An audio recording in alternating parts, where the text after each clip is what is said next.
లక్షణాలు ఈ మెటాన్యూమా వైరస్ కానీ మైకోప్లాస్మా న్యూమోనియా కానీ ఈ 2 అవుట్బ్రేక్ వచ్చినాయి చైనాలో అని వార్తలు వస్తున్నాయి. ఇవి మనకి కొత్త వైరస్లు కానే కాదు.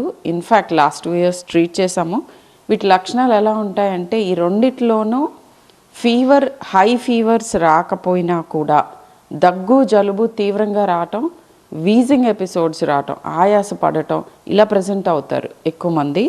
Particularly human metapneumovirus less than 5 years or less than 8 years పిల్లల్లో తీవ్రమైన సిమ్టమ్స్ కాజ్ చేయొచ్చు.